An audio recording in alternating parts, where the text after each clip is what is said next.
एकलव्य, जिसने सिर्फ तीर चलाकर कुत्ते का मुंह सी दिया, इतना महान योद्धा कृष्ण के हाथों क्यों मारा गया?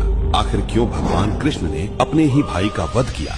एकलव्य एक अद्भुत धनुर्धर था जो निषाद राज हिरण्यधनु का पुत्र था और बचपन से ही धनुर्विद्या सीखने का सपना देखता था।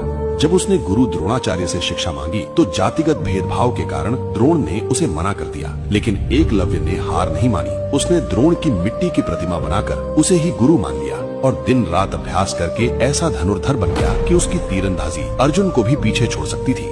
जब द्रोणाचार्य को ये पता चला तो उन्होंने गुरु दक्षिणा में उसका दायां अंगूठा मांगा और एकलव्य ने बिना सवाल किए उसे काट कर दे दिया, जो उसकी निष्ठा और त्याग की मिसाल बन गया। बाद में पिता की मृत्यु के बाद वो श्रृंगवेरपुर का राजा बना और अपनी भील सेना के साथ कई युद्धों में उतरा। लोक कथाओं के अनुसार वो पौंड्रक वासुदेव और जरासंध जैसे कृष्ण विरोधी राजाओं का सहयोगी बन गया और 4 उंगलियों से ही इतने सटीक बाण चलाता था कि यदुवंश की सेना को भारी नुकसान पहुंचाने लगा। जब ये बात कृष्ण तक पहुंची तो धर्म की रक्षा के लिए वे स्वयं युद्ध में उतरे और दोनों के बीच भीषण संघर्ष हुआ, जहां एकलव्य की अद्भुत कला देखकर भी कृष्ण को उसे रोकना पड़ा और अंततः युद्ध में श्री कृष्ण की रणनीति और वीरता के चलते एकलव्य का वध हुआ और उसकी मृत्यु हो गई। कुछ परंपराओं में तो ये भी बताया जाता है कि एकलव्य का पारिवारिक संबंध श्री कृष्ण से था। एकलव्य पिता देवश्रवा, कृष्ण के पिता वासुदेव दोनों भाई थे, इसलिए